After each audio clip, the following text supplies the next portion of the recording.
halo semuanya. Hari ini aku lagi bareng sama Kamelda. Halo semuanya.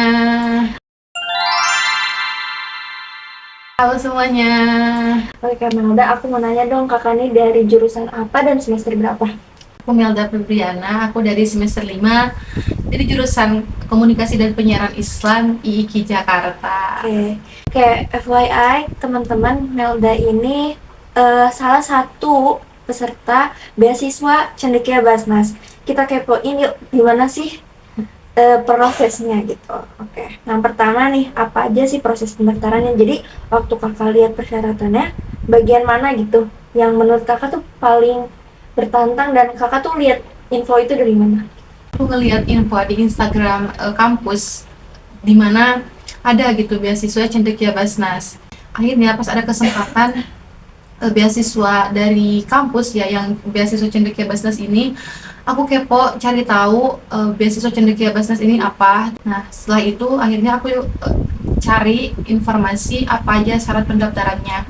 Karena persyaratannya tuh ya pasti ada berkas, terus karena kita dari IIKI ya yang notabene ngafal Al-Quran, jadi ada surat keterangan bebas tahfiz, ada juga kita disuruh buat esai dan yang lain-lain. Kalau seleksi nih dan wawancara, bisa nggak sih kak ceritain pengalaman saat seleksi administrasi dan wawancaranya tuh kayak gimana? Kemarin aku wawancaranya itu kebagian sama Ibu Ifati. Halo Ibu. Dosen kita semua. Ya, itu kemarin aku kebagian sama beliau. Terus pasti ditanya alasan kita ikut beasiswa itu apa, terus komitmennya apa gitu ke depannya. Nah setelah kita melewati proses wawancara itu 3 hari ya, kalau nggak salah 3 hari, beberapa hari kemudian ada pengumuman. Sebenarnya pas waktu ngeliat pengumuman akhirnya ada gitu nama aku.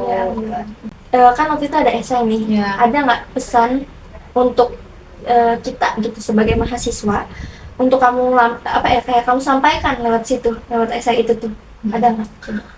Mungkin kalau pesan ya, kita harus bangga jadi generasi zakat. Mungkin pesannya untuk teman-teman semua, untuk kita juga ya, reminder, kita harus selalu aktif gitu, mengikuti perkembangan zaman ini. Kita harus selalu ikut berkontribusi gitu dengan zakat ini, karena kontribusi sekecil apapun itu pasti berdampak besar gitu bagi kita di masa depan. Jadi Reaksi kalau waktu Kamelda ini keterima apa sih gitu? reaksinya ya Kayak gimana? gitu.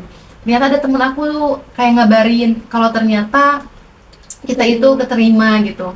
Akhirnya pasti seneng banget karena emang beberapa sebelumnya beberapa kesempatan yang kita ikuti itu kita masih belum ada rezekinya, tapi ternyata sekarang masih ada dikasih kesempatan gitu sama Allah. Alhamdulillah.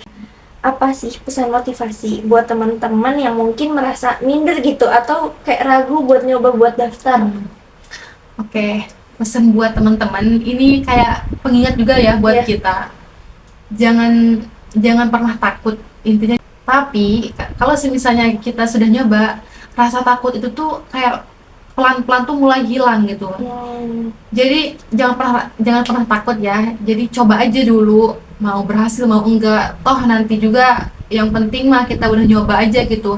Jadi kalau dari Kamelda tidak peduli apa hasilnya, tapi harus peduli pada prosesnya, betul? Iya, pokoknya Last but not least, nih kalau boleh mengulang proses dari awal, hal apa yang akan kamu perbaiki gitu? mungkin aku akan memperbaiki beberapa berkas-berkas gitu, kayak misalnya kalau misalnya prestasi itu mungkin aku akan lebih banyak aktif mengikuti gitu ya. lomba dan lain-lain supaya kita bisa memperbaiki prestasi kita gitu, terus juga memperbaiki CV gitu. Oh iya tuh, penting banget ya teman-teman. Nah mungkin segitu aja dari sharing and caring hari ini. Terima kasih Kamelda. Ya, makasih juga Nuh.